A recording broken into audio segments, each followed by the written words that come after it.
இன்றைய முக்கிய நிகழ்வுகள்.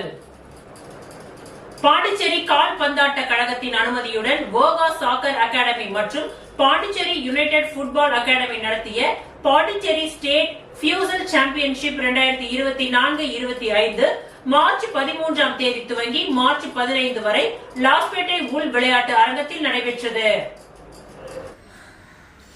பாண்டிச்சேரி கால்பந்தாட்ட கழகத்தின் அனுமதியுடன் வோகா சாக்கர் அகாடமி மற்றும் பாண்டிச்சேரி யுனைடெட் ஃபுட்பால் அகாடமி நடத்திய பாண்டிச்சேரி ஸ்டேட் ஃபியூசல் சாம்பியன்ஷிப் 2024-25 மார்ச் 13ஆம் தேதி துவங்கி மார்ச் 15ஆம் தேதி வரை லாஸ்பேட் உள் விளையாட்டு அரங்கத்தில் நடைபெற்றது. இந்த போட்டியில் பாண்டிச்சேரி யுனைடெட் ஃபுட்பால் அகாடமி மற்றும் உப்பளம் ஜெம்ஸ் எஃப்சி அணிகள் விளையாடின. இந்த போட்டியில் பாண்டிச்சேரி யுனைடெட் ஃபுட்பால் அகாடமியின் அணி வெற்றி பெற்றது. இந்த அணி கால்பந்தாட்ட கூட்டமைப்பு நடத்தும் AIFF ஃபியூசல் கிளப் சாம்பியன்ஷிப்பில் பங்கேற்கும் தகுதியை பெற்றது. இந்த போட்டியின் பரிசளிப்பு விழாவின் முதன்மை விருந்தினராக மரியாதைக்குரிய புதுச்சேரி சட்டமன்ற பேரவைத் தலைவர் செல்வம் அவர்கள் கலந்து கொண்டு வெற்றி பெற்ற பாண்டிச்சேரி யுனைடெட் ஃபுட்பால் அகாடமி அணிக்கு கோப்பை மற்றும் 7000 ரூபாய் பரிசுத் தொகையையும், 2ஆம் இடம் பிடித்த உப்பளம் ஜெம்ஸ் எஃப்சி அணிக்கு கோப்பை மற்றும் 5000 ரூபாய் பரிசுத் தொகையையும், 3ஆம் இடம் பிடித்த பிளே மேக்கர் எஃப்சி அணிக்கு கோப்பையை பரிசளித்தார். அவருடன் கழகத்தின் தலைவர் நெஸ்தோர், செயலாளர் தனசேகர், துணைத் தலைவரும் பிஜேபி மாநில இளைஞரணி பொதுச் செயலாளருமான Varun, administrative head Sathishkumar, technical coordinator Narayanamurthy ஆகியோர் கலந்து கொண்டு விழாவை சிறப்பித்தனர். இந்த போட்டி நடைபெறுவதற்கு அனைத்து வகையிலும் உறுதுணையாக இருந்த மோகன், கோலாஸ், பிரவீன் மற்றும் ஓஹா அண்ட் பூஃபா குழுவினருக்கும் கழகத்தின் சார்பாக நன்றிகளும் வாழ்த்துக்களும் தெரிவிக்கப்பட்டது. புதுச்சேரி மாசிமக கடல் தீர்த்தவாரிக்கு 15ஆம் ஆண்டாக புதுச்சேரி மாநிலம் ஸ்ரீ பாண்டுரங்க ரகுமாயி ஆன்மீக கைங்கரிய சபா சார்பாக வருகை தந்த தீவனூர் ஸ்ரீ லட்சுமி நாராயண பெருமாளுக்கு திருக்கல்யாண வைபவம் நடைபெற்றது. புதுச்சேரி மாசிமக கடல் தீர்த்தவாரிக்கு 15ஆம் ஆண்டாக புதுச்சேரி மாநிலம் ஸ்ரீ பாண்டுரங்க ரகுமாயி ஆன்மீக கைங்கரிய சபா சார்பாக வருகை தந்த தீவனூர் ஸ்ரீ லட்சுமி நாராயண பெருமாளுக்கு புதுச்சேரி கோரிமேடு எல்லை பகுதியில் சபாவின் கௌரவ ஆலோசகர் பொதுப்பணித்துறை அமைச்சர் லட்சுமி நாராயணன் தலைமையில் பூரண கும்ப மரியாதையுடன் வரவேற்பளிக்கப்பட்டது. இதில் புதுச்சேரியின் பக்தர்கள் திரளாக கலந்து கொண்டனர். இந்த விழாவிற்கான ஏற்பாடுகளை புதுச்சேரி மாநிலம் பிள்ளைத்தோட்டம் ஸ்ரீ பாண்டுரங்க ரகுமாயி ஆன்மீக கைங்கரிய சபா நிர்வாகிகள் மற்றும் குடும்பத்தினர் கலந்து கொண்டனர். தொடர்ந்து மாசிமக தீர்த்தவாரியை முடித்து புதுச்சேரி தியாகராஜ வீதி ஸ்ரீ சரஸ்வதி விலாச சபாவில் சுவாமிக்கு திருமஞ்சனம் நடைபெற்றது மற்றும் மகா தீப ஆராதனையும் காண்பிக்கப்பட்டது. தொடர்ந்து ஸ்ரீ லட்சுமி நாராயண பெருமாளுக்கு கஜ வாகன சேவை புறப்பாடு நடைபெற்றது. தொடர்ந்து முக்கிய வீதிகளின் வழியாக நகர்வலம் நடைபெற்றது. சுவாமிக்கு சிறப்பு பூஜைகள் செய்யப்பட்டு மகா தீப ஆராதனைகளும் காண்பிக்கப்பட்டது. தொடர்ந்து இன்று ஸ்ரீ லட்சுமி நாராயண பெருமானுக்கு திருக்கல்யாண உற்சவம் நடைபெற்றது. இதில் திரளான பக்தர்கள் கலந்து கொண்டு சுவாமியை வழிபட்டனர். பிரிட்ஜஸ் லேர்னிங் வித்யாலயா பள்ளியில் நியூரோ வித்தியாசம் உள்ள குழந்தைகளின் கற்றல் சவால்கள் மற்றும் நுண்ணறிவு திறன் பயிற்சி கருத்தரங்கம் நடைபெற்றது. புதுச்சேரி தந்தை பெரியார் நகரில் இயங்கி வரும் பிரிட்ஜஸ் லேர்னிங் வித்யாலயா மேல்நிலைப் பள்ளியில் எதிர்கால ஆசிரியர்களை சிறப்பு ஆசிரியர்களாக மாற்றும் பயிற்சி திட்ட நிகழ்ச்சி நடைபெற்றது. இதில் ஆசிரியர் பயிற்சி கல்வி நிறுவனங்களில் இருந்து போப் ஜான்பால் கல்லூரி, விவேகானந்தா கல்லூரி படிக்கும் 2ஆம் ஆண்டு ஆசிரியர் பயிற்சி மாணவர்கள் மற்றும் வெங்கடேஸ்வரா மருத்துவக் கல்லூரி மனநல மருத்துவ மாணவர்கள், மாணவர்களின் பெற்றோர்கள், ஆசிரியர்கள் ஆகியோர் இந்நிகழ்ச்சியில் கலந்து கொண்டனர். ஆயுர்வேதா சித்த மருத்துவர் டாக்டர் ஜாய் இமானுவேல் இந்நிகழ்ச்சியின் சிறப்பு விருந்தினராக கலந்து கொண்டார். அரசு மனநல மருத்துவர் டாக்டர் அரவிந்தன் மற்றும் வெங்கடேஸ்வரா மருத்துவக் கல்லூரி மனநல மருத்துவர் டாக்டர் ஷர்மி அவர்களுடன் இணைந்து பள்ளி தாளாளர் முனைவர் புவனா வாசுதேவன் இந்த பயிலரங்கத்தில் கலந்து கொண்டார். நியூரோ மாறுபாடு கொண்ட குழந்தைகள் எதிர்கொள்ளும் கற்றல் சவால்கள், அவர்களின் திறனை மேம்படுத்தும் முறைகள் மற்றும் இணைப்பு கல்வியின் முக்கியத்துவம் போன்ற ஆக்கப்பூர்வமான விஷயங்களின் மூலம் கல்வி சூழலை உருவாக்க உதவும் சிறப்பு கருத்தரங்கமாக இது இருந்தது. சிறப்பு மாணவர்களுக்கு ஒளிமிக்க எதிர்காலத்தை உருவாக்கும் நோக்கத்துடன் இந்த நிகழ்ச்சியில் பல நடைமுறை வழிமுறைகள் கூறப்பட்டது. பள்ளியில் படிக்கும் மாணவர்களின் பெற்றோர்கள் தங்கள் சிறப்பு குழந்தைகளின் சவால்களையும் அவர்கள் எதிர்கொண்ட கஷ்டங்களையும் உருக்கமாக பகிர்ந்தனர். இப்பள்ளியில் மாணவர்கள் சேர்ந்த பின்னர் அவர்கள் வாழ்வியல் முன்னேற்றங்களை மகிழ்ச்சியுடன் பகிர்ந்தனர். இவ்விழா தேசிய கீதத்துடன் இனிதே நிறைவு பெற்றது. பட்ஜெட் மீதான உரை சட்டமன்ற திமுக எதிர்க்கட்சி கொறடா மாநில திமுக துணை அமைப்பாளரும் உப்பளம் தொகுதி சட்டமன்ற உறுப்பினருமான அனிபால் கென்னடி அவர்கள் தனது கருத்துக்களை பதிவு செய்தார். 2023-24 ஆண்டிற்கு பிறகு 2025-26 ஒரு முழுமையான வரவு செலவு திட்டத்தை மாண்புமிகு முதலமைச்சர் அவர்கள் இந்த மன்றத்திலே தாக்கல் செய்திருக்கின்றார்கள். அதனால் அவருக்கு எனது மனமார்ந்த வாழ்த்துக்களையும் பாராட்டுகளையும் தெரிவித்துக் கொள்கிறேன். புதுச்சேரி மாநில வரலாற்றில் தொடர்ந்து அதிக முறை பட்ஜெட் தாக்கல் செய்த வரலாறும் அரசமைத்து ஆட்சி செய்த வரலாறும் எமது மாண்புமிகு முதல்வர் அவர்களைத்தான் சாரும். இந்த சாதனையை எதிர்காலத்தில் யாராவது வந்து முறியடிப்பார்களா என்பது கேள்விக்குறிதான். அதற்காகவே இந்த அவையின் மூலமாக அவருக்கு மீண்டும் ஒருமுறை எனது பாராட்டுகளை உரித்தாக்குகின்றேன். ஏனென்றால் எங்களை ஆளாக்கி இயக்கத்தை தோற்றுவித்த பேரறிஞர் அண்ணா பெருந்தகை அவர்கள் மாற்றான் தோட்டத்து மல்லிகைக்கும் மனம் உண்டு என்று உன்னதமான வார்த்தைகளை சொல்லி ஜனநாயகத்தை வளர்த்து சென்றிருக்கின்றார். அவர் வழியிலேயே நாங்களும் உங்களை பாராட்டுகின்றோம்.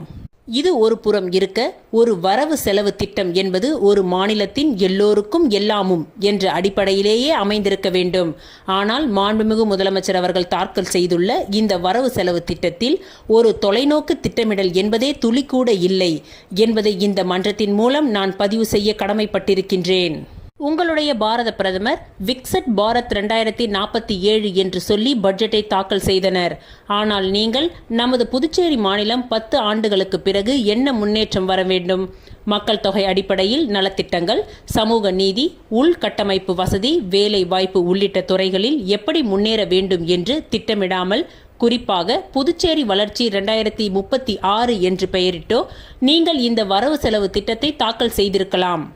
ஒரு சில இலவசங்களை கொடுத்துவிட்டால் சமமான வளர்ச்சி ஏற்பட்டுவிடும் என்று நினைப்பதே ஒரு தவறுதலான முன் உதாரணம். இது மாதிரி அறிவிப்புகள் வாக்கு வங்கிகளை நமக்கு ஏற்படுத்தி கொடுக்கும் என்று நினைப்பது கடந்த கால வரலாற்றை திரும்பி பார்க்கும் பொழுது காணல் நீராக ஆகிவிடும் என்பதனை மாண்புமிகு முதலமைச்சர் அவர்களுக்கு நினைவுபடுத்த விரும்புகின்றேன். இந்தியாவின் ஒவ்வொரு மாநிலமும் ஒவ்வொரு யூனியன் பிரதேசமும் சமமான வளர்ச்சியை, சமமான உரிமையை கொண்டிருந்ததால்தான் பாரத பிரதமர் நினைக்கின்ற விக்சிட் பாரத் 2047 என்ற இலக்கினை எட்ட முடியும்.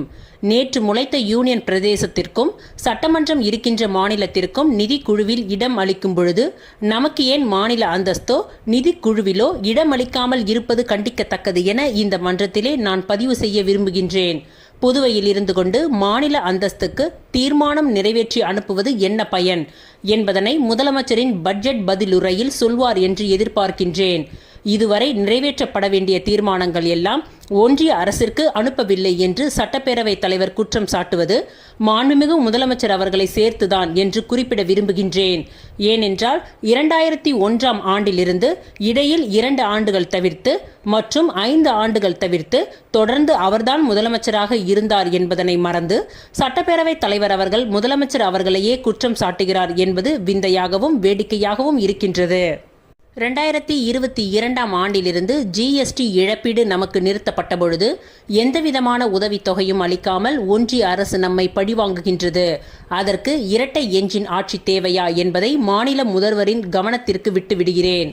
தனி கணக்கு 2007 ஆண்டு துவங்கிய பொழுது நாம் வாங்கிய கடனை தள்ளுபடி செய்தால்தான் கையெழுத்து இடுவேன் என்று மாண்புமிகு முதலமைச்சர் அவர்கள் சொல்லியிருந்தால் இந்த நிலைமை நமக்கு ஏற்பட்டிருக்காது. நிதிநிலை அறிக்கையில் 2022 ஆண்டிலிருந்து இன்று வரை 14 விழுக்காடு பொது கடனுக்காக நாம் செலவிட்டுக் கொண்டிருக்கின்றோம் என்பதனை இந்த மன்றத்திலே பதிவு செய்திட விரும்புகின்றேன். ஒன்றிய அரசு இந்த கடனை தள்ளுபடி செய்திருந்தால் ஏறக்குறைய நமக்கு 1900 கோடி நமக்கு உபரியாக இருந்திருக்கும். நாம் கடன் வாங்குகின்ற தேவையே இருக்காது என்பதனை மாண்புமிகு முதலமைச்சர் அவர்களுக்கு இந்த நேரத்திலே நினைவூட்ட விரும்புகின்றேன். ஒரு இயக்கத்தோடு கூட்டணி சேரும் பொழுது இந்த மாநிலத்திற்கு என்னென்ன நன்மைகள் கிடைக்கும் என்று குறைந்தபட்ச செயல் திட்டத்தை அமுல்படுத்திட வேண்டும் என கோரிக்கை வைத்தாவது கூட்டணி சேர்ந்திருக்க வேண்டும் என்பதனை எதிர்காலத்திலே அவர்களுக்கு சொல்லிக்கொள்ள விரும்புகின்றேன். நிதி பற்றாக்குறை, வருவாய் பற்றாக்குறை, முதன்மை பற்றாக்குறை கடந்த ஆண்டை விட இந்த ஆண்டு கட்டுக்குள் இருக்கின்றது மற்றும் குறைந்து விட்டது என்று தாங்கள் சொல்லி இருப்பதை உங்களின் நிர்வாகத்திற்கு ஒரு பாராட்டாக இருந்தாலும் அதே சமயத்தில் 2023+24 ஆண்டு பட்ஜெட்டில் ஒதுக்கப்பட்ட தொகையினை 788 கோடி செலவு செய்யாமல் திருப்பி அனுப்பி இருக்கின்றீர்கள். அது மட்டுமல்லாமல் 2024-25 தாக்கல் செய்த பட்ஜெட்டில் இந்த ஆண்டு பிப்ரவரி மாதம் வரை சுமார் 2000 கோடி ஒதுக்கப்பட்ட பணத்தை இதுவரை செலவு செய்யவில்லை என்பதனை இந்த மன்றத்திலே குற்றம் சாட்டுகின்றேன். குறிப்பாக பொதுப்பணித்துறை என்ற ஒரே துறையில் 150 கோடி செலவு செய்யாமல் இருப்பதை அதிகாரிகள் முழித்துக் கொண்டிருக்கின்றார்கள். இதேபோல் எத்தனை துறைகள் இருக்கின்றன என்று இந்த மன்றத்திலே மாண்புமிகு முதலமைச்சர் அவர்கள் குறிப்பிட வேண்டும். மார்ச் மாதம் இன்னும் 13 நாட்கள் தான் இருப்பதால் அதற்குள் இந்த தொகையினை செலவு செய்திட முடியுமா என்பதனை உங்களுக்கு இந்த மன்றத்தின் வாயிலாக குற்றம் சாட்ட கடமைப்பட்டிருக்கின்றேன். எமது உப்பளம் தொகுதியில் மிக மிக ஏழ்மையான மக்கள் உரிமை கோராத இடங்களில் வாழ்ந்து கொண்டிருக்கின்றார்கள். அவர்களுக்கு கடந்த காலங்களில் அடுக்குமாடி குடியிருப்பு வேண்டுமென தொடர்ந்து கோரிக்கை வைத்திருக்கின்றேன். இந்த ஆண்டாவது பரிசீலனை செய்ய முடியுமா என்று மாண்புமிகு முதல்வர் அவர்களை கேட்டுக்கொள்கின்றேன். அல்லது உள்கட்டமைப்பு வசதிக்காவது இந்த தொகையினை பயன்படுத்திக் கொள்ளலாமா? உழவு மற்றும் உழவர் நலத்துறை என்று பெயர் மாற்றம் செய்யப்பட்டதை ஒன்றிய அரசு ஏற்கவில்லையா? மாண்புமிகு முதலமைச்சர் அவர்கள் இதற்கு விளக்கம் அளிக்க வேண்டும். இந்த துறையின் மூலம் விவசாயிகளுக்கு தள்ளுபடி செய்யப்பட்டதாக ரூபாய் 11.63 கோடி சம்பந்தப்பட்ட கூட்டுறவு வங்கிகளுக்கும் கூட்டுறவு சங்கங்களுக்கும் வரவு வைக்கப்படாததால் விவசாய பெருமக்களுக்கு விவசாய கடன் அளிப்பதில்லை என்று அரசுக்கு தெரியுமா அல்லது தெரியாதா என்று விளங்கவில்லை. இது குறித்தும் முதலமைச்சர் தனது பதிலுரையில் விவசாய கடன் தள்ளுபடி அரசாணையை வெளியிடுவார் என்று நம்புகின்றேன். காலநிலை மாற்றத்தால் எப்பொழுது மழை வரும், எப்பொழுது வெயில் அதிகமாக இருக்கும் என்று தெரியாத சூழல் உள்ளது. அதனை தவிர்க்கும் பொருட்டு வானிலை ஆராய்ச்சி கட்டுமானத்தை ஒன்றிய அரசிடம் சொல்லி வலுப்படுத்த வேண்டும். ஒவ்வொரு ஆண்டும் 84 ஏரிகளுக்கும் பயன்பாட்டில் உள்ள 54 ஏரிகளுக்கும் அதன் கால்வாய்களுக்கும் முறையாக தூர்வார ஆணையிட வேண்டும். அப்பொழுதுதான் பருவநிலை மாறி பெய்கின்ற மழையினால் நீரை சேமிக்க முடியும். இல்லை என்றால் ஒவ்வொரு ஆண்டும் நீர் வீணாக வேண்டியதுதான். இதற்கு அரசு நல்ல முடிவெடுக்க வேண்டும். இந்த பட்ஜெட் குறிப்பிலேயே இவ்வளவு தொகை தூர் வாருவதற்கு ஒதுக்கப்பட்டு இருக்கின்றது என்று முதலமைச்சர் அவர்கள் பதிலளிப்பார் என்று நம்புகின்றேன். என்னதான் பட்ஜெட்டிலே நிதி ஒதுக்கம் இருந்தாலும் குறைந்தபட்ச ஆதார விலை பயிர்களுக்கு அளிக்கவில்லை என்றால் விவசாயம் வீணாகிவிடும்.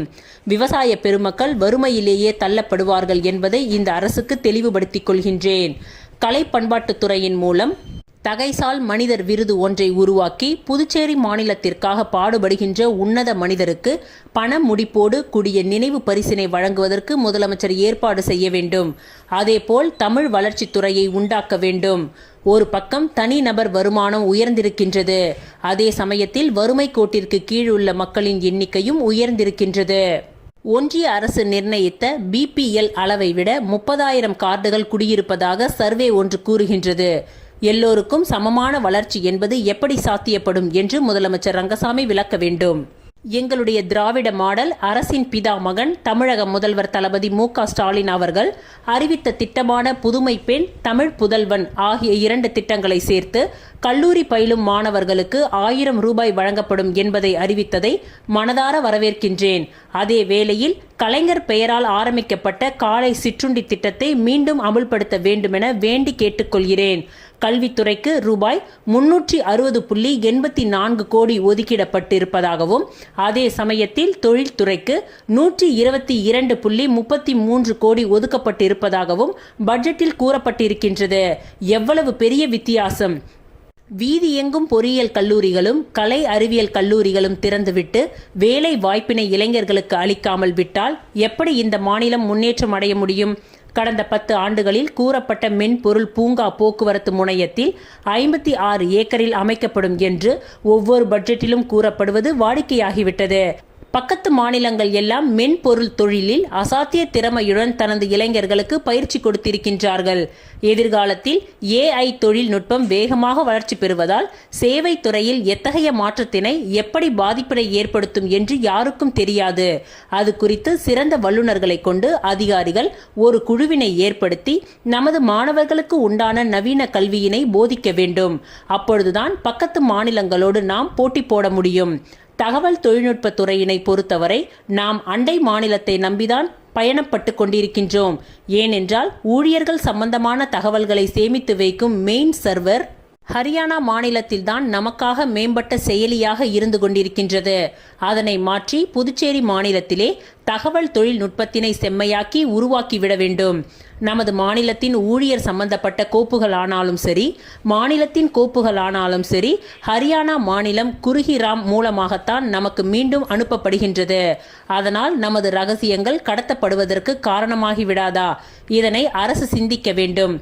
ஏற்கனவே பாரத பிரதமரின் திறன் மேம்பாட்டு பயிற்சியில் எத்தனை பேர் பயிற்சி பெற்றிருக்கின்றார்கள், எவ்வளவு பேர் வேலை கிடைத்திருக்கின்றது என்ற தகவலே இல்லாத நிலையில் தற்பொழுது மாநில முதலமைச்சர் பெயரிலேயே 30,000 பேருக்கு திறன் மேம்பாட்டு பயிற்சி அளிப்பது வேடிக்கையாகவும் விந்தையாகவும் இருக்கின்றது. இவையெல்லாம் யாருக்குத்தான் வெளிச்சமோ? 2026ஆம் ஆண்டில் வருகின்ற சட்டசபை தேர்தலுக்கு ரூபாய் 10 கோடி ஒதுக்க முடிந்த அரசுக்கு உள்ளாட்சி தேர்தலுக்கு நிதி ஒதுக்கம் இல்லாத இந்த ஆண்டும் உள்ளாட்சி தேர்தல் நடைபெறப் போவதில்லை. அடித்தட்டு மக்களுக்கு, பெண்களுக்கு அதிகாரம் அளிப்பதில் இந்த அரசுக்கு துளிக்கூட அக்கறை இல்லை என்று குற்றம் சாட்டுகின்றேன். உள்ளாட்சி துறையை அரசு துறையாக மாற்ற இந்த அரசுக்கு என்ன சங்கடம் உள்ளது என்பதை முதலமைச்சர் விளக்க வேண்டும். புதுச்சேரியில் முதன்முறையாக மாண்புமிகு முன்னாள் முதலமைச்சர் RV ஜானகிராமன் அவர்களால் உருவாக்கப்பட்ட தொகுதி சட்டமன்ற உறுப்பினர் நிதி தற்பொழுது 3 கோடியாக உயர்த்தப்பட்டதை வரவேற்கின்றேன். அதே சமயத்தில் காலத்தோடு அந்த நிதியினை விடுவிக்க வேண்டும் என கேட்டுக்கொள்கிறேன். மாநிலத்தில் 80% மக்கள் வாழுகின்ற பிற்படுத்தப்பட்டோர் என்ற துறை இருக்கின்றதா என்று தெரியவில்லை.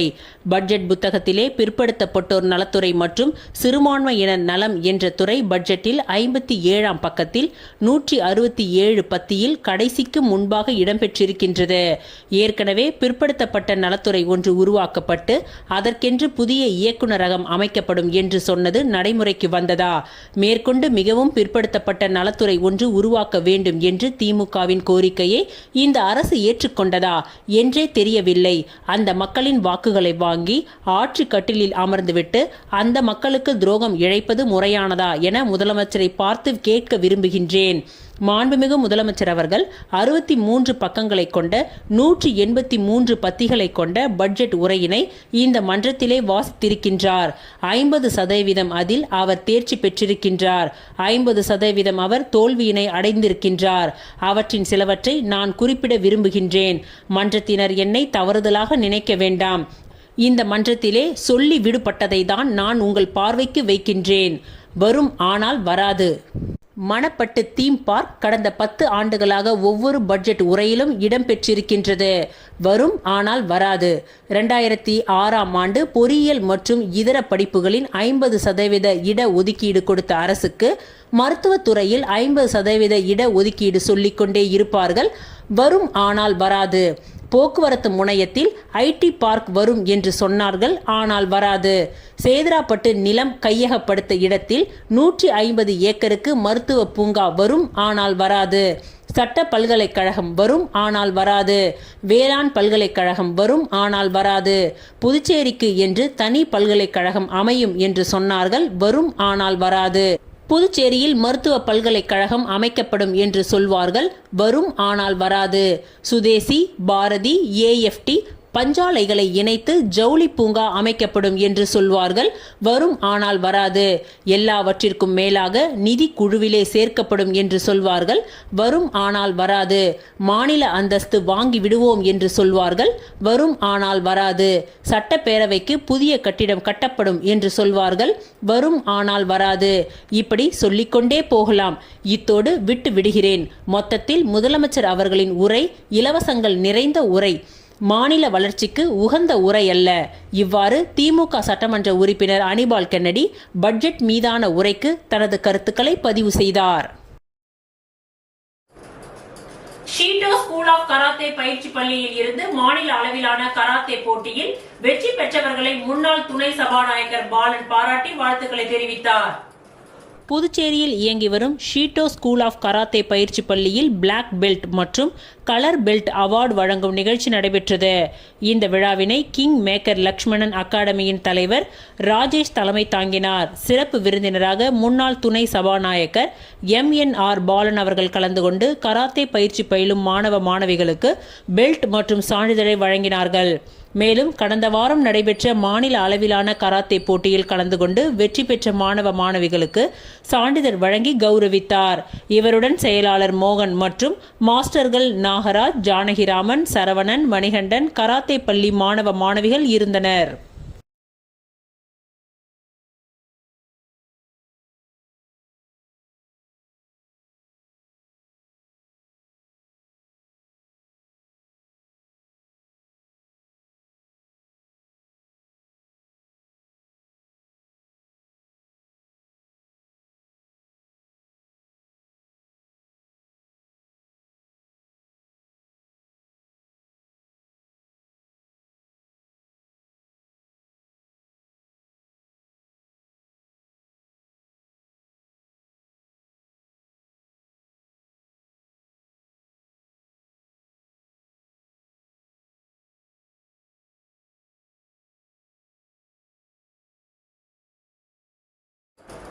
புதுச்சேரி கம்பன் நகர் ரெட்டியார் பாளையத்தில் அமைந்துள்ள பட்டர்ஃபிளை குரூப்ஸ் ஆஃப் பிளே ஸ்கூலில் ஆண்டு விழா நடைபெற்றது. கம்பன் நகர் ரெட்டியார் பாளையத்தில் அமைந்துள்ள butterflies group of play schools பள்ளியின் ஆண்டு விழா நடைபெற்றது. லெனின் வீதியில் அமைந்துள்ள கீர்த்தி மஹாலில் நடைபெற்ற இந்த விழாவிற்கு தலைமை விருந்தினராக என் சரவணன், புதுச்சேரி பாரதிய ஜனதா கட்சியின் மாநில செயலாளர், மற்றும் Sathish, CEO the butterflies group of play schools ஆகியோர் கலந்து கொண்டு பல்வேறு போட்டிகளில் வெற்றி பெற்ற மழலையர்களுக்கும் கலை நிகழ்ச்சியில் பங்கேற்ற மழலைகளுக்கும் ஆசிரிய பெருமக்களுக்கும் பரிசுகள் மற்றும் கேடயங்களை வழங்கி சிறப்பித்தார். நடைபெற்ற விழாவில் குழந்தைகளின் பெற்றோர்கள் மற்றும் உறவினர்கள் திரளாக கலந்து கொண்டு குழந்தைகளின் கண் கவர் கலை நிகழ்ச்சிகளை கண்டு ரசித்தனர். பிரம்மாண்டமாக நடைபெற்ற இந்த நிகழ்ச்சியில் குழந்தைகள் தங்கள் திறமைகளை மேடையில் அசத்தினார்கள் மற்றும் பார்வையாளர்களை பரவசப்படுத்தினார்கள். இந்நிகழ்ச்சிக்கான ஏற்பாடுகளை பள்ளி நிர்வாகம் மற்றும் ஆசிரிய பெருமக்கள், பணியாளர்கள் இணைந்து விழாவிற்கான ஏற்பாடுகளை செய்திருந்தனர்.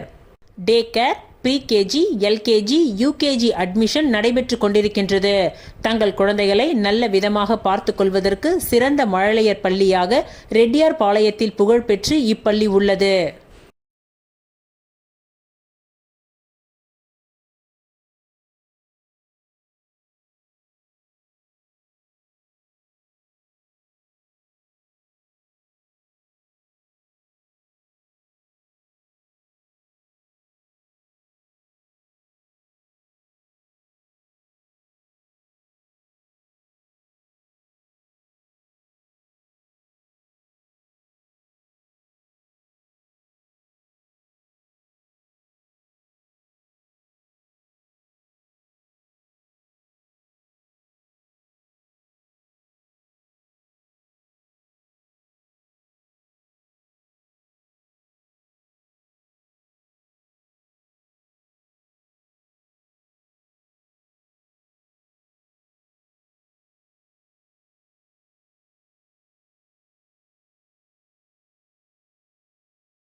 காக்காயந்தோப்பு கால்நடை பராமரிப்பு கட்டிடத்தை சீரமைக்கும் பணியை சட்டமன்ற உறுப்பினர் பாஸ்கர் என்கின்ற தட்சிணாமூர்த்தி பூமி பூஜை செய்து துவக்கி வைத்தார்.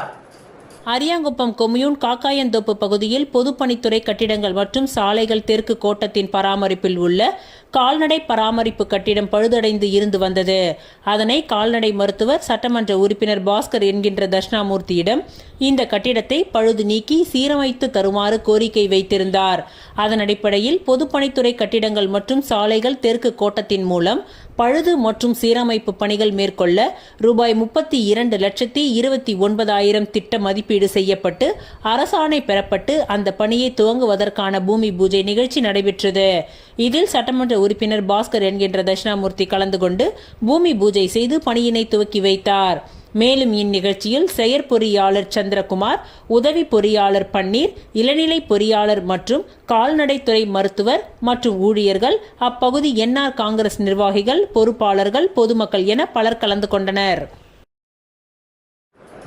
திருச்சிற்றம்பலம் வேதபுரீஸ்வரர் நகரில் எழுந்தருளி உள்ள குஹானந்தர் சித்தர் பீடத்தில் லலிதாம்பிகை வராகி ராகுகால பூஜைகள் நடைபெற்றது.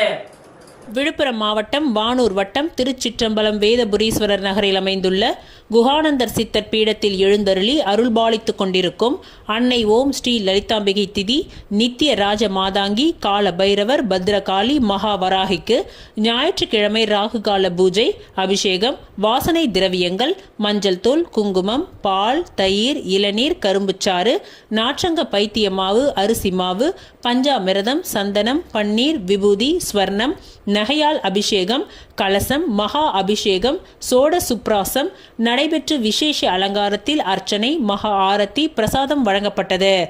ராகு காலத்தில் அன்னை வராகியை வழிபட்டால் தீராத கடன், கல்யாணம், புத்திர பாக்கியம், உத்தியோகம், பில்லி, சூனியம், ஏவல், செய்வினை, பூமி சம்பந்தப்பட்ட வழக்குகள், பூமியில் விளைச்சல், விலை ஏற்றம், கோர்ட் சம்பந்தப்பட்ட வழக்குகள் மற்றும் நாக தோஷகங்களும் பரிகாரங்களும் செய்யப்படும். அனைத்தும் நிவர்த்தியாகும். தேங்காய் தீபம் ஏற்றி விராலி மாலை சார்த்தி அர்ச்சனை செய்தால் அனைத்து விதமான பிரச்சனைகளுக்கும் தீர்வு காணும். ஜெய் வராகி விழாவை ஏற்பாடு செய்த ட்ரஸ்ட் நிர்வாகிகள் மற்றும் ஸ்ரீ வித்யா வராகி உபாசகர் ஸ்ரீ ஸ்ரீ ஸ்ரீ சக்தி சுவாமிகள் தலைமையில் நடைபெற்றது.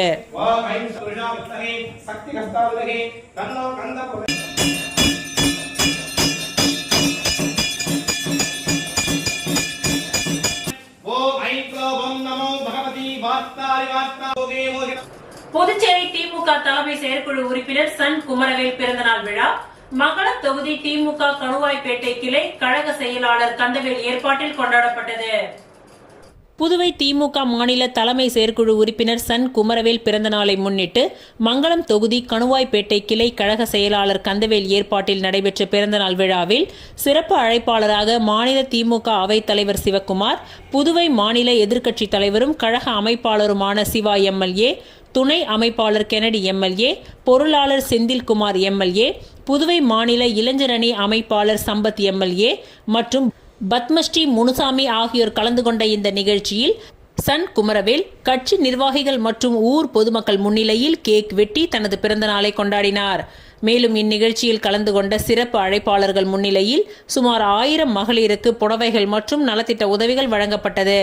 மேலும் இந்நிகழ்ச்சியில் தொகுதி கழக நிர்வாகிகள் புஷ்பராஜ், சாரங்கம், தட்சிணாமூர்த்தி, முருகதாஸ், ஐயனார், ஹரி, முரளி, ரமேஷ், கலைதாசன், கோபு, ஜெயச்சந்திரன், சரவணன், சிங்காரவேல், சிவராமன், மணிகண்டன், மணி மற்றும் கணுவாய்பேட்டை கழக உறுப்பினர்கள் பாலகோபால், ரகு, ராஜா, கணேஷ் மற்றும் மகளிர் அமைப்பினர் மற்றும் கழக உறுப்பினர்கள் என ஏராளமானோர் கலந்து கொண்டு சன் குமரவேலுக்கு சால்வை அணிவித்து பிறந்தநாள் வாழ்த்துக்களை தெரிவித்தனர்.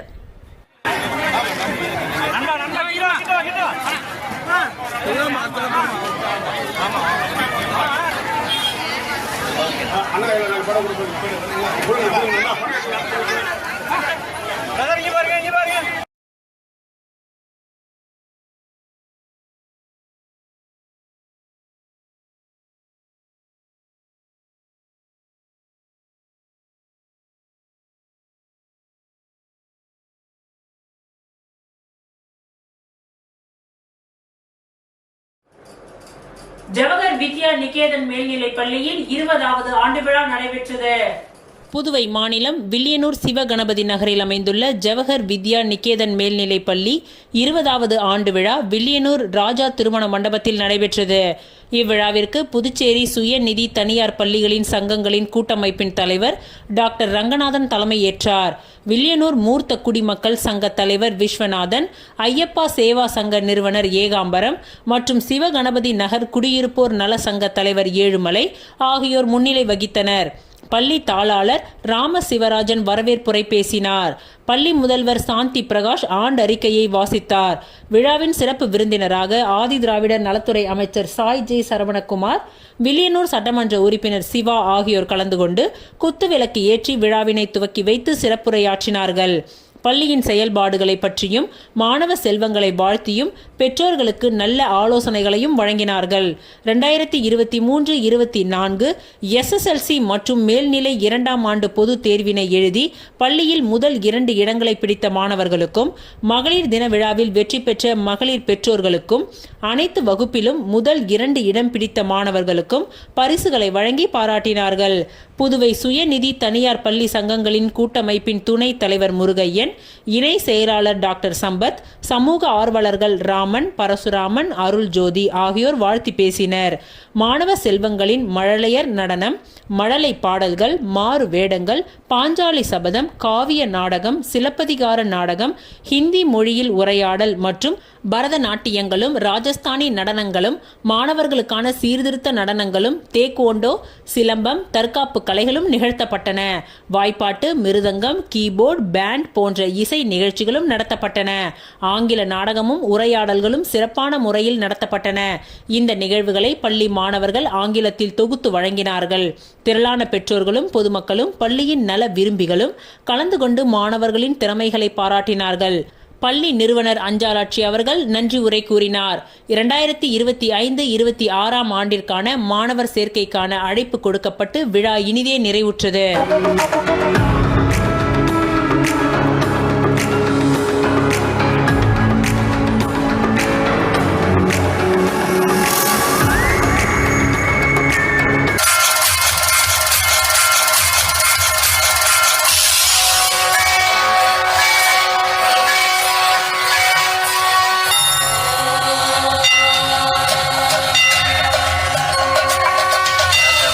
शैलपुत्री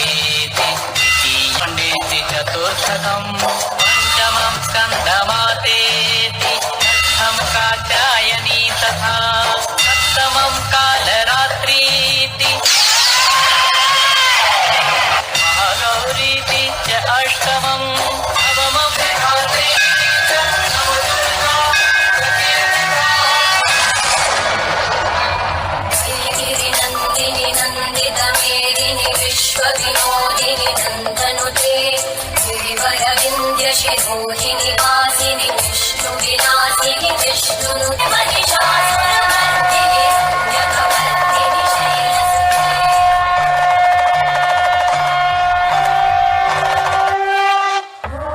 பெரும் காற்றும் வந்தது. புதுச்சேரி முதலியார்பேட்டை சங்கீதா நாட்டியாலயாவின் 25 ஆண்டுகள் நிறைவை ஒட்டி வெள்ளி விழாவில் முதலமைச்சர் ரங்கசாமி கலந்து கொண்டு விருதுகளை வழங்கி வாழ்த்துக்களை தெரிவித்தார். புதுச்சேரி முதலியார்பேட்டை சங்கீதா நாட்டியாலயாவின் 25 ஆண்டுகள் நிறைவை ஒட்டி வெள்ளி விழா கம்பன் கலையரங்கத்தில் நடைபெற்றது. வெள்ளி விழாவை முன்னிட்டு பரதநாட்டியம் பயின்ற மாணவிகளுக்கு சலங்கை பூஜை மற்றும் பல்வேறு துறைகளில் சாதனை புரிந்தவர்களுக்கு விருது வழங்கும் விழா நடைபெற்றது. சங்கீத நாட்டியாலயாவின் நிறுவனர் தமிழ்மணி முன்னிலை வகித்தார். உலக நாட்டிய லிம்கா சாதனையாளர் கலை மாமணி திருமதி சங்கீதா மகேஷ்குமார் அனைவரையும் வரவேற்றார். இவ்விழாவிற்கு சிறப்பு விருந்தினராக புதுச்சேரி முதலமைச்சர் ரங்கசாமி கலந்து கொண்டு சமூக சேவகரும் பாரதிய ஜனதா கட்சி மாநில செயலாளர் வெற்றி மக்கள் இயக்க நிறுவனர் டாக்டர் வெற்றி செல்வம் கொரோனா காலகட்டங்களில் 1 லட்சம் குடும்பங்களுக்கு நேரடியாக சென்று ஹோமியோபதி மருந்தும் 10,000த்திற்கும் மேற்பட்ட தொழிலாளர்களுக்கு அத்தியாவசிய தேவை பொருட்கள் உள்ளிட்டவைகளை வழங்கி சேவைக்காகவும் பொது வாழ்க்கையில் தொடர்ந்து பல்வேறு சேவைகளை செய்து வருகின்ற, குறிப்பாக அதிக முறை 105 முறை இரத்த தானம் வழங்கி உலக சாதனை விருது பெற்றதற்காகவும் சேவை சுடர் எனும் விருதை வழங்கி பொன்னாடை போர்த்தி கேடயம் வழங்கி பாராட்டினார். மேலும் விருது பெற்ற வெற்றி செல்வம் மற்றும் சேவை மற்றும் கலைத்துறையில் விருது பெற்ற டாக்டர் பரிமளா தமிழ்வாணன், கோவிந்தன், முருகன் கோவிந்தசாமி, செல்வமணி, பன்னீர்செல்வம், சீனிவாசன், ஆடிட்டர் ரவிக்குமார், சேகர், பூபதி, முத்து, ராஜா, ஆர்ட்ஸ் முருகன் அனைவரையும் பொதுப்பணித்துறை அமைச்சர் லட்சுமி நாராயணன், பாரதியார் பல்கலைக்கழக கூட நடனத்துறை தலைவிகள் கலை மாமணி டாக்டர் லூர்து சாந்தி, கலை மாமணி கலா மண்டலம், முனைவர் விசித்திர பாலிகண்டி, சங்கமம் குளோபல் அகாடமியின் நிறுவனர் தினேஷ்குமார் ஆகியோர் மற்றும் இந்நிகழ்ச்சியில் கலந்து கொண்ட அனைவரையும் பாராட்டி வாழ்த்தினர். சங்கீதா நாட்டியாலயாவின் நிர்வாகி பாபு நன்றி உரை கூறினார். நம் இசை கேட்டு என்கிற பாடல், கண்ணனின் கான இசை கேட்டு கன்றுகளும் பசுக்களும் பசியார மறந்தன, கூவிடும் பறவைகள் கூடுகள் துறந்தன. காதல் பொங்கி கண்ணா என்றே தேடி அலைந்த அவன் அன்பு வேண்டி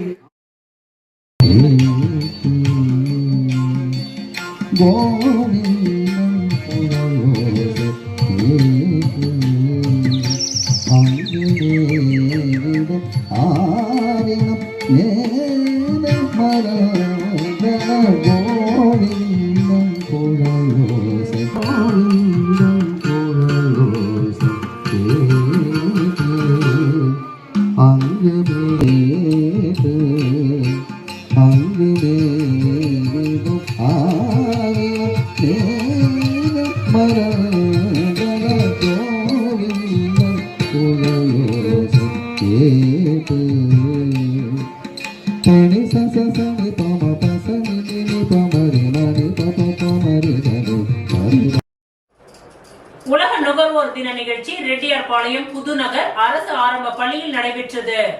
குடிமை பொருள் வழங்கல் மற்றும் நுகர்வோர் விவகாரங்கள் துறை மற்றும் தென்றல் நுகர்வோர் அமைப்பு இணைந்து உலக நுகர்வோர் தின நிகழ்ச்சியை ரெட்டியார்பாளையம் புதுநகர் அரசு ஆரம்ப பள்ளியில் நடத்தியது. இந்த நிகழ்ச்சிக்கு ரெட்டியார்பாளையம் புதுநகர் அரசு ஆரம்ப பள்ளி தலைமை ஆசிரியர் செழியன் வந்திருந்த அனைவரையும் வரவேற்றார். இதனைத் தொடர்ந்து தென்றல் நுகர்வோர் அமைப்பின் தலைவர் யூனஸ் அனைவரையும் வாழ்த்தி பேசினார். அனைவருக்கும் சால்வைகள் அணிவித்து வாழ்த்துக்கள் தெரிவிக்கப்பட்டது. இந்நிகழ்ச்சியில் முன்னாள் தமிழ் துறை தலைவர் பெத்தி செமினார் பள்ளி குமாரகிருஷ்ணன் இன்றைய சூழ்நிலையில் நுகர்வோர்கள் எப்படி வாழ வேண்டும், அதன் சட்ட நுணுக்கங்களை பற்றி எடுத்துரைத்தார். அதனைத் தொடர்ந்து என்ஆர் காங்கிரஸ் ராஜி அவர்கள் கூறும்பொழுது, மாணவர்கள் அப்துல் கலாமை போல ஒழுக்க நெறியுடன் வாழ்ந்து நன்றாக கல்வியில் படித்து முன்னேற வேண்டும் என்று குறிப்பிட்டார். மேலும் இந்த நிகழ்ச்சியில் கவிஞர் ரமேஷ் பைரவி, கல் மண்டபம் தியாகராஜா, அரசு மேல்நிலைப் பள்ளி ஓவியர் ராஜா கண்ணன் ஆகியோர் சிறப்புரை வழங்கினார்கள். இந்த நிகழ்ச்சியின் நிறைவாக முன்னாள் பத்திரிகையாளர்கள் சங்க தலைவரும் ஜூனியர் விகடன் குமுதம் தினமலரில் பணி ஓய்வு பெற்ற தணிகை தம்பி நிறைவுரையாற்றி இன்றைய கல்வி நிலை மாணவர்களுக்கு எப்படி இருக்கின்றது, எப்படி மொழிகளை கற்றுக்கொள்ள வேண்டும் என்பதை எடுத்துரைத்தார். பாரதி, காமராஜர் போன்றவர்களுடைய வாழ்க்கை நெறிமுறைகளை எடுத்து கூறினார். நிறைவாக மாணவர்களுக்கு எழுதுபொருட்கள், வாட்டர் பாட்டில் வழங்கப்பட்டு வந்திருந்த அனைவருக்கும் தென்றல் நுகர்வோர் அமைப்பின் தலைவர் யூனஸ் நன்றிகளை தெரிவித்தார். விழா நிறைவாக தேசிய கீதத்துடன் விழா இனிதே நிறைவு பெற்றது.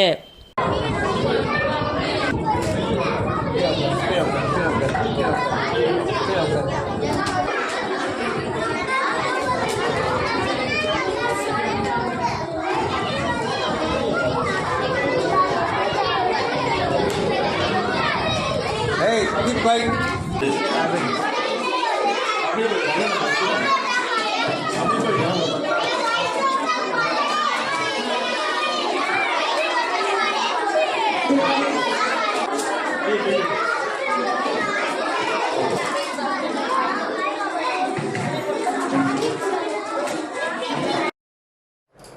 மாகே ஆயுர்வேத மருத்துவக் கல்லூரி மாணவர்கள் மற்றும் பயிற்சி மாணவர்களுக்கு உயர்த்தப்பட்ட உதவித்தொகை வழங்க வேண்டும் என வலியுறுத்தி பயிற்சி மருத்துவர்கள் தர்ணா போராட்டத்தில் ஈடுபட்டனர். புதுச்சேரி பிராந்தியமான மாஹேவில் புதுச்சேரி அரசின் ஆயுர்வேத மருத்துவக் கல்லூரி இயங்கி வருகின்றது. இதில் 100க்கும் மேற்பட்ட மாணவ மாணவிகள் ஆயுர்வேதம் படித்து வருகின்றனர். மருத்துவ மாணவர்கள் மற்றும் பயிற்சி மருத்துவர்களுக்கு வழங்கப்பட்டு வந்த 5000 ரூபாய் உதவித்தொகையை 20,000ஆக வழங்கப்படும் என்று முதலமைச்சர் ரங்கசாமி கடந்த 2024இல் அறிவித்தார். ஆனால் இதுவரை முதல்வர் ரங்கசாமி அறிவித்த உதவித்தொகை வழங்கப்படவில்லை. இந்த நிலையில் பயிற்சி மருத்துவர்கள் மற்றும் மாணவர்கள் இன்று காலை புதுச்சேரி ஆயுஷ்மான் பாரத் இயக்குநரகம் எதிரே தர்ணா போராட்டத்தில் ஈடுபட்டனர். இது குறித்து மருத்துவ மாணவிகள் கூறும்பொழுது, பயிற்சி கால உதவித்தொகை ரூபாய் 5,000 ரூபாய் 20,000ஆக உயர்த்தி வழங்கப்படும் என முதலமைச்சர் ரங்கசாமி உறுதியளித்து 1.5 ஆண்டுகள் ஆகியும் இந்த தொகை வழங்கப்படவில்லை. இது குறித்து பல கட்ட போராட்டம் நடத்தியும் நடவடிக்கை இல்லை. அரசாணை வெளியிடப்படும் வரை தொடர்ந்து போராட்டம் நடத்தப்படும் என மாணவர்கள் அறிவித்திருந்தனர்.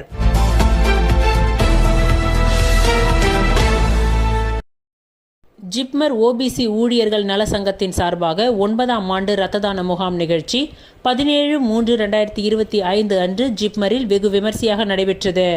சங்கத்தின் கௌரவ தலைவர் அர்ஜுன கவுண்டர் மற்றும் ஜிப்மர் ஓபிசி ஊழியர்கள் நல சங்கத்தின் தொடர்பு அதிகாரி ராஜேஷ் நாச்சியப்பா கணேஷ் அவர்கள் தலைமையில் ஜிப்மர் இரத்த வங்கியில் இரத்த தானம் வழங்கப்பட்டது. இவ்விழாவில் தலைவர் வேலு, அமைப்பு செயலாளர் அண்ணாமலை, பொது செயலாளர் சாந்தி செல்வம், பொருளாளர் செல்வமணி, துணைத் தலைவர்கள் மூர்த்தி, சுதாகர் மற்றும் பெருமாள் ராஜா, செயலாளர்கள் நளினி, ஷாம்லா, அனுஷா, முத்துவேல், அலுவலக நிர்வாகிகள் மற்றும் ஏராளமான ஊழியர்கள் இரத்த தானம் செய்தும் இரத்த தான முகாம் நிகழ்ச்சியில் கலந்து கொண்டும் விழாவினை சிறப்பித்தனர்.